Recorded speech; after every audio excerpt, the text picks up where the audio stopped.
할렐루야. 오늘 무지하게 더웠죠. 지금도 뭐 더위가 가시지 않는데 하나님께서 우리 성도들의 건강을 지켜주시고 지치지 않도록 꼭 붙들어 주시기를 주의 이름으로 기원합니다.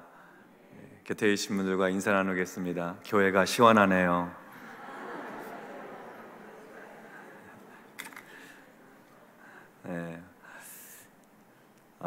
가둘 수 없는 복음의 능력이라는 제목으로 말씀 전하도록 하겠습니다. 복음은 기쁜 소식입니다. 기쁜 소식을 복음이라고 하죠. 이 세상에서 가장 기쁜 소식이 있다고 한다면 그것은 아마도 하나님께서 나를 사랑하신다 하는 소식일 것입니다. 죄가 많고 허물도 많고 실수투성이인 나를 하나님께서 사랑하고 계신다 하는 것처럼 기쁜 소식이 없죠. 가장 기쁜 소식은 하나님께서 우리를 사랑하셔서 예수 믿고 구원받게 하시고 영원한 생명 주시고 천국의 시민으로 살게 해주신 것입니다. 하나님 나라가 복음이죠. 예수님이 전한 복음은 하나님 나라 천국이었습니다. 예수님은 어디서나 하나님 나라에 대해서 가르치셨고 천국의 소망을 주시고 천국의 삶을 선포해 주셨습니다. 제자들이 전한 복음은 예수님이셨습니다. 예수님이 복음이었습니다. 그래서 제자들은 예수님의 고난과 죽음, 부활을 통해서 우리에게 가져다 주시는 하나님 나라, 천국을 선포하고 증거하였습니다. 그래서 예수님은 하나님 나라를 복음으로 선포하셨는데 제자들은 그 하나님 나라를 향해 가는 길에 있는 예수 그리스도를 복음으로써 선포했던 것입니다. 제자들은 예수님의 고난과 죽음, 부활에서 천국을 발견했습니다. 하나님 나라의 새로운 삶, 영생의 소망이 예수님의 십자가와 부활을 통해 얻게 된다고 그렇게 선포했던 것입니다. 이렇게 증거하고 선포하는 제자들 가운데 베드로와 요한이 오후 3시 기도 시간에 성전에 올라갔습니다. 경건한 유대인들은 하루 3번 기도했는데 그 중에 1시간이 오후 3시 기도 시간이었습니다. 성전에 들어가다가 그 성전 문 앞에서 구걸하고 있던 사람에게 복음, 곧 예수 그리스도의 십자가와 부활을 전했습니다. 나면서부터 걷지 못하던 이 사람은 나사렛 예수 그리스도의 이름으로 기적처럼, 기적이죠, 일어나 걷게 되었습니다. 놀라운 기적이 일어난 것이죠. 이 사람이 성전에 들어가서 걷기도 하고 뛰기도 하면서 하나님의 높으신 이름을 찬송합니다. 사람들은 찬송 소리에, 뛰는 소리에 놀라서 기도하다 말고 그 뛰는 사람을 쳐다보았는데, 찬송하는 사람을 쳐다보았는데 자기들이 아는 사람이에요. 항상 성전 앞에서 구걸하던 사람, 나면서부터 걷지 못하던 사람, 한두 해 앉아있던 게 아니라 수십 년째 거기 그 자리에 앉아있던 사람이었습니다. 사람들은 그가 성전 문 앞에서 구걸하던 장애인인 것을 알고는 모두 충격에 빠졌습니다.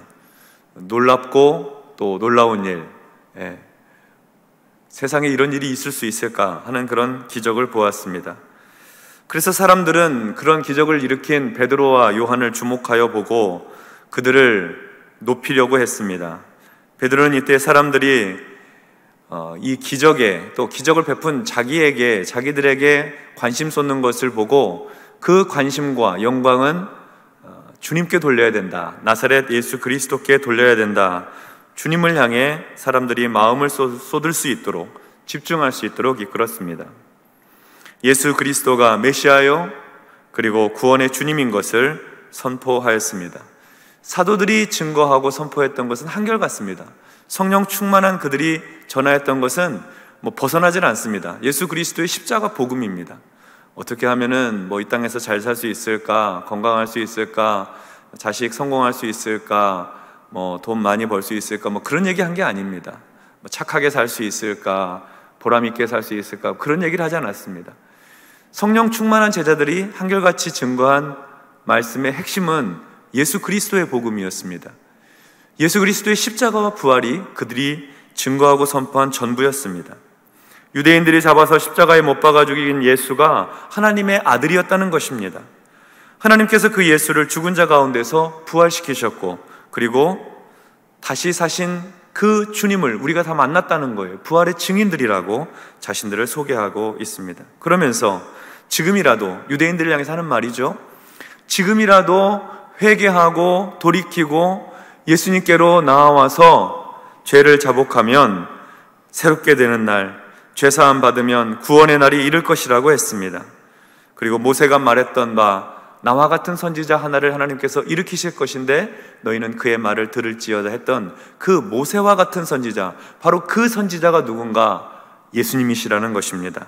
그러니까 예수님의 말씀을 듣고 예수님의 말씀을 따라서 사는 길이야말로 하나님의 뜻에 순종하는 길이라는 것이죠. 주님이 하신 말씀이 무엇입니까? 예수 믿으면 구원받는다는 거 아닙니까? 내가 곧 길이요 진리요 생명이니 나로 말미암지 않고는 아버지께로 올 자가 없느니라. 예수 믿어야지 주께로 가고 하나님께로 가고 예수 믿어야지 영생의 복을 얻게 된다 하는 것이 주님께서 증거하신 말씀이었습니다. 들어야 할 말씀, 믿어야 될 말씀, 따라야 할 말씀이었습니다. 그리고 이어지는 이야기가 오늘 우리가 함께 읽은 본문의 내용입니다. 1절 말씀 보도록 하겠습니다. 사도들이 백성에게 말할 때에 제사장들과 성전 맡은 자와 사두개인들이 이르러. 그날 예루살렘 성전에서 일어난 그 일, 나면서부터 걷지 못했던 사람이 예수의 이름으로 일어난 그 기적, 그 일이 성전 주변에 소문이 파다하게 났습니다. 이 놀라운 기적 이야기를 듣지 못한 사람들이 없습니다. 그러니까 주변에 있는 사람들도 다 모였고, 그리고 제사장들도 왔고, 성전 맡은 자, 성전을 관리하고 성전을 지키고 성전 경비하는 사람들이죠. 성전 맡은 자와 그리고 사두개인들도 그곳에 함께 모였습니다.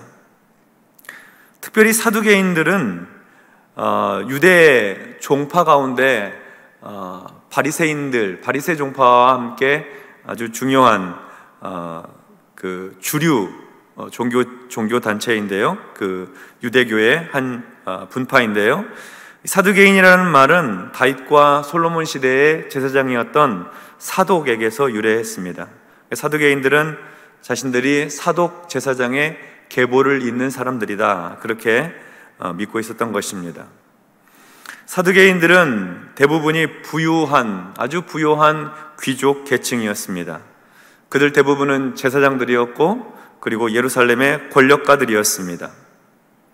뿐만 아니라 그들은 예루살렘 사내들인 공의회의 많은 회원들을 사두개파에서 배출을 했습니다. 이 사두개인들은 구전을 통해서 내려오는 전통, 그것은 받아들이지 않았습니다.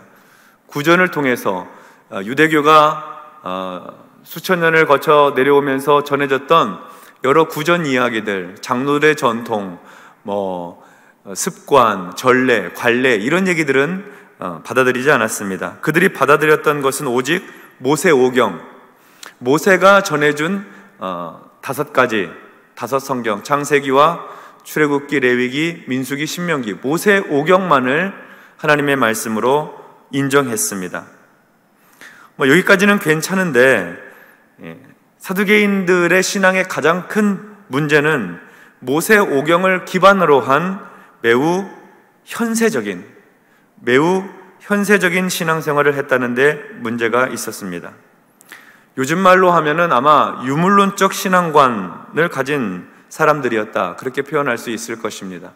그러니까 눈으로 보여지는 것, 손으로 만질 수 있는 것, 또 과학적으로 검증할 수 있는 것만 믿었던 것입니다.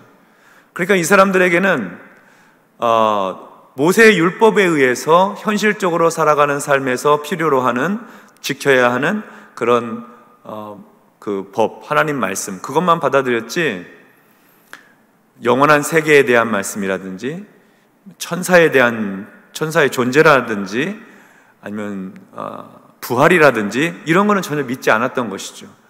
그것은 경험할 수 없고 측정할 수 없고 손으로 만질 수 없는 것들이기 때문에 믿을 수 없는 것으로 그들은 보았습니다. 그래서 사두개파 사람들은 현실적으로 눈에 보이는 것들만 그렇게 믿은 사람들이었습니다. 그 눈에 보이는 현실이 전부인 신앙생활을 한 것이죠. 그래서 예수님께도 논쟁을 걸었던 적이 있는데, 마태복음 22장에 보면 부활이 없다 하고 믿고 있는 사두개인들이 예수님께 와서 물었습니다. 마태복음 22장 24절로 28절의 말씀입니다. 선생님이여, 모세가 일렀으되 사람이 만일 자식이 없이 죽으면 그 동생이 그 아내에게 장가들어 형을 위하여 상속자를 세울지니라 하였나이다. 역시 모세의 말을 인용하고 있죠. 모세 오경을 중심으로 신앙생활을 하기 때문에 그렇습니다. 우리 중에 7형제가 있었는데 마지가 장가들었다가 죽어 상속자가 없으므로 그 아내를 그 동생에게 물려주고 그 둘째와 셋째로 일곱째까지 그렇게 하다가 최후에 그 여자도 죽었나이다. 그런즉 그들이 다 그를 취하였으니 부할 때에 일곱 중에 누구의 아내가 되리이까? 율법의 근거에서, 모세의 율법의 근거에서 아주 난처한 질문을 했습니다. 대답하기 어려운 까다로운 질문을 한 것이죠. 어떤 사람이 결혼을 했는데 상속자를 남기지 못하고 죽었습니다. 그럼 모세의 율법에는 그 동생이 형을 위해서 그 형의 아내로 맞아야 해서 자식을 낳게 합니다. 그렇게 해서 태어난 자식은 자기 이름으로 세우지 않고 형의 이름으로 해서 형의 유산을 물려줄 수 있도록 그렇게 하는 제도가 있었습니다. 율법 제도죠. 근데 가정을 하는 겁니다. 7 형제가 있었는데 그 율법에 따라서 마지부터 일곱째까지 자식을 낳지 못해서 계속 그 첫 번째 형의 아내를 계속 아내로 맞이해서 7째까지 맞이했지만 다 자식이 없이 죽게 되었다는 것입니다. 7 형제도 죽었고 그 첫째 형의 아내도 죽었고, 만약에 부활이 있다고 한다면 부활의 때에 이 여자는 누구의 아내가 되어야 됩니까? 하는 질문입니다. 꽤 까다로운 질문이죠. 예수님께서는 어떻게 대답하셨을까요? 29절로 33절의 말씀입니다. 예수께서 대답하여 이르시되 너희가 성경도 하나님의 능력도 알지 못하는 거로 오해하였도다.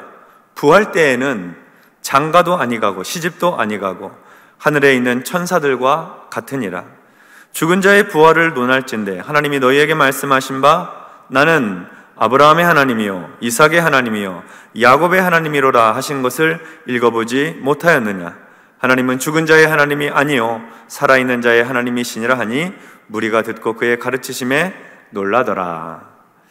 부활 때에는 하나님의 천사와 같아서 시집도 가지 않고 장가도 가지 않고 결혼하는 일이 없다. 이 세상 삶이 전부가 아니다.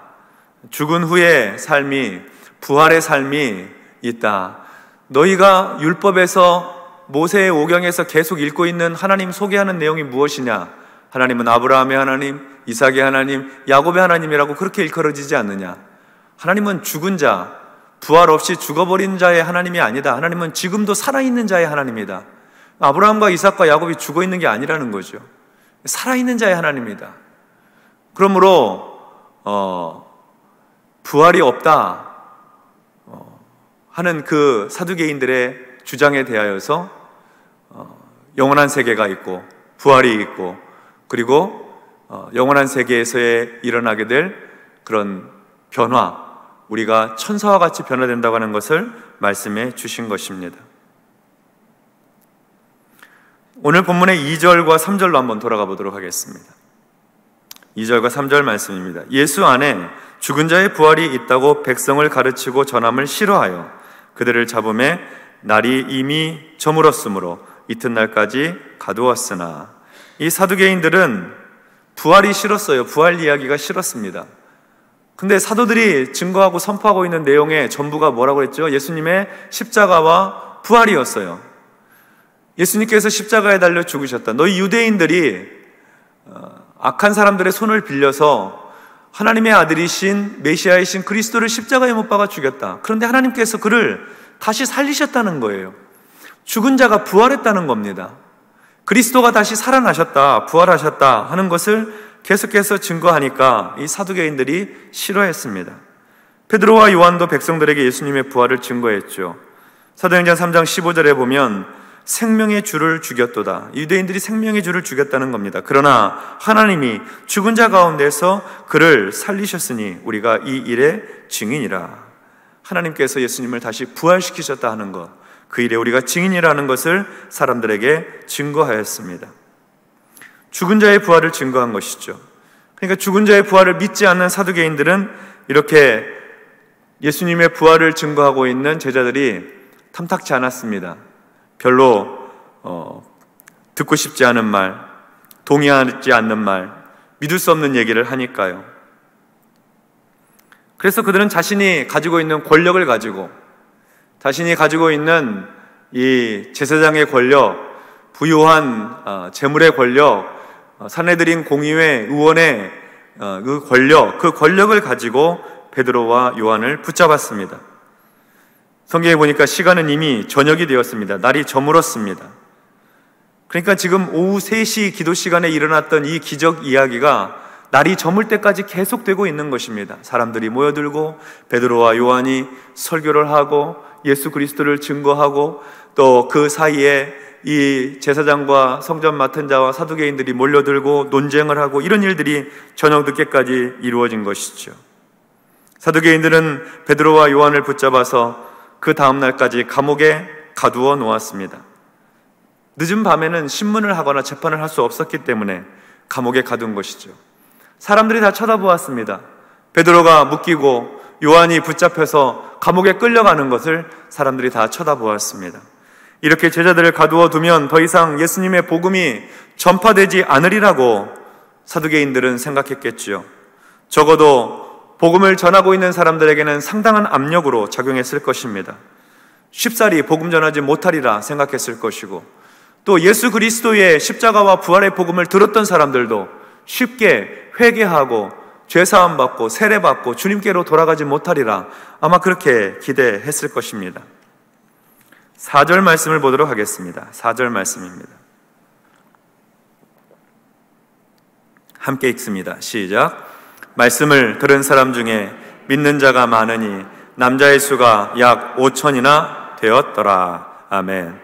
사람들이 베드로와 요한이 전한 복음을 들었습니다. 예수 그리스도의 십자가, 그 십자가에 달리신 예수를 믿으면, 예수를 믿고 주께로 돌아오고 회개하고 주님 앞에 엎드리게 되면 죄사함 받고 새롭게 되는 날이 이를 것이다. 구원받는다. 하나님의 자녀가 되고 백성이 되어 영생 얻는다 하는 이 복음의 말씀을 들었습니다. 예수 그리스도의 십자가 복음의 말씀을 듣고 그날 많은 사람들이 주님께로 돌아오게 됩니다. 자기들 눈으로 직접 보았거든요. 태어날 때부터 걷지 못한 사람, 성전 문 앞에서 구걸하던 사람이 예수의 이름으로 걷게 된 것을 보았거든요. 그리고 사도들이 담대하여서 증거한 복음을 들었습니다. 예수 그리스도의 십자가와 부활의 복음을 들었습니다. 그 말씀을 듣고 사람들이 주께로 돌아오게 되었습니다. 무려 5천 명이나 예수님을 믿게 되었습니다. 남자만 5천 명이라고 그랬습니다. 그러니까 함께 있던 여성들과 어린아이들, 노인들 많이 믿었겠죠. 베드로와 요한을 잡아가고 감옥에 가두었는데도 사람들은 예수를 믿었습니다. 사두개인들의 기대와는 전혀 다른 결과입니다. 베드로와 요한을 감옥에 가둘 수는 있었을지 모르지만 그리스도의 복음을 감옥에 가둘 수는 없었던 것입니다.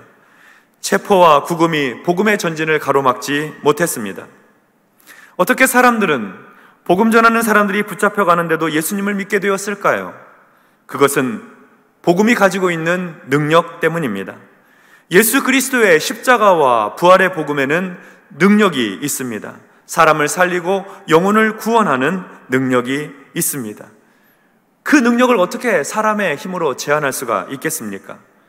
로마서 1장 16절의 말씀을 보면 내가 복음을 부끄러워하지 아니하노니 이 복음은 모든 믿는 자에게 구원을 주시는 하나님의 능력이 됨이라. 이 복음은 모든 믿는 자에게 구원을 주시는 하나님의 능력이 됨이라. 먼저는 유대인에게요 그리고 헬라인에게로다. 복음에는 하나님의 의가 나타나서 믿음으로 믿음에 이르게 하나니 기록된 바 오직 의인은 믿음으로 말미암아 살리라 함과 같으니라. 이 복음은 모든 믿는 자에게 구원을 주시는 하나님의 능력이 된다고 했습니다.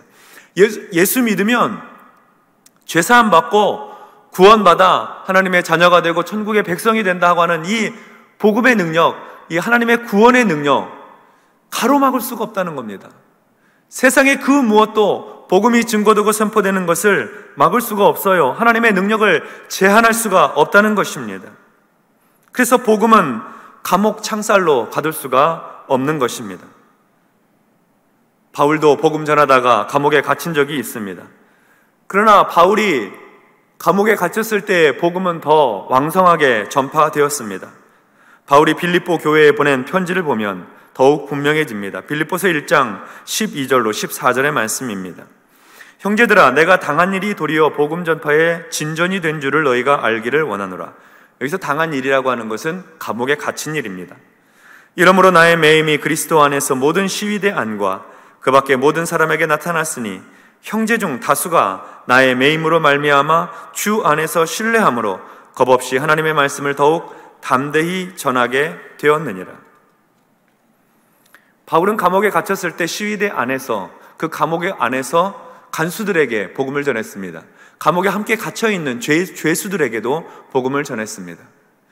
바울이 감옥에 갇히게 되자 바울과 함께 선교를 했던 성도들, 함께 복음을 전했던 복음 전도자들이 바울이 감옥에 갇히게 되었으니 우리가 바울의 목까지 복음 전해야 된다 해서 복음 전파에 더욱 열심을 냈습니다.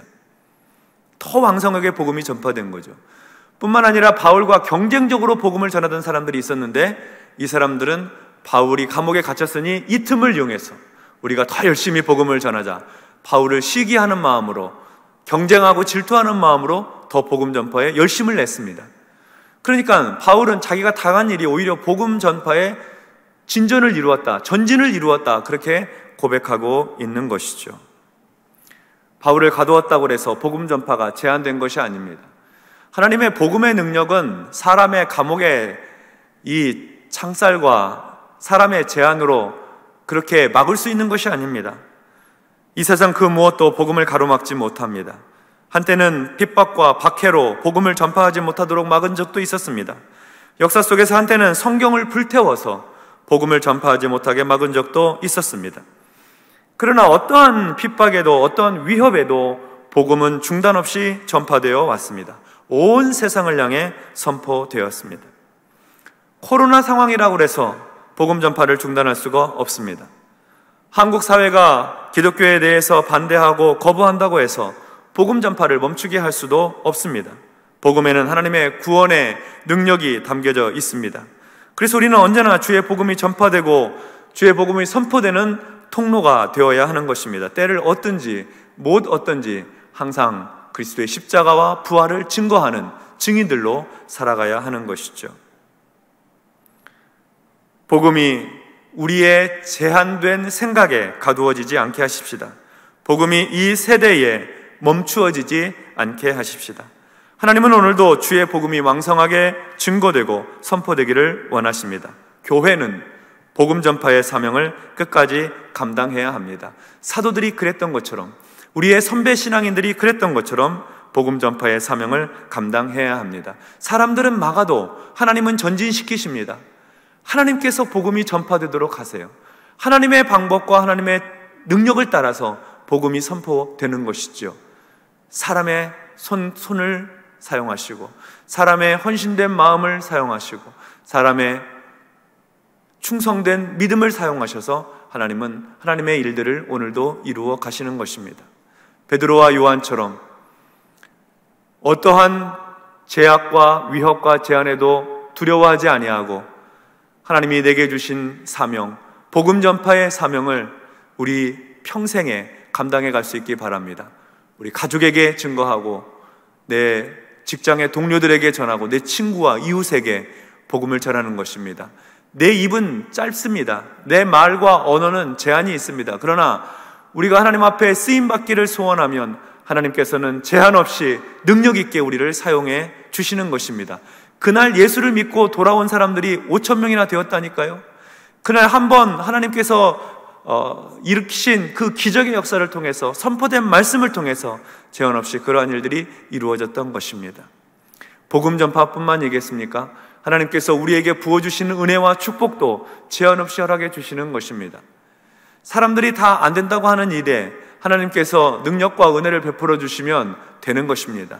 풍성하게 되고 넉넉하게 되고 형통하게 되는 것입니다. 내 생각으로 제한해서 안 될 것 같지만 하나님을 의지하고 신뢰하고 기도하면 풀리는 것입니다. 가정의 문제도 풀리고 자녀의 문제도 풀리고 우리가 염려하고 걱정하는 일들도 하나님께서 해결해 주시는 것입니다. 세상의 역사를 주관하시는 하나님께서 그 모든 일들을 이루어 가시기 때문에 오늘도 우리는 주님을 의지하고 신뢰하며 복음 전파를 위해서, 인생의 문제 해결을 위해서 기도하는 것입니다. 하나님 앞에 부르짖어 기도함으로 삶의 모든 제약과 제한을 넘어서서 역사하고 일하시는 하나님의 놀라운 축복을 경험하는 저와 여러분 되시기를 주님의 이름으로 축원합니다. 아멘.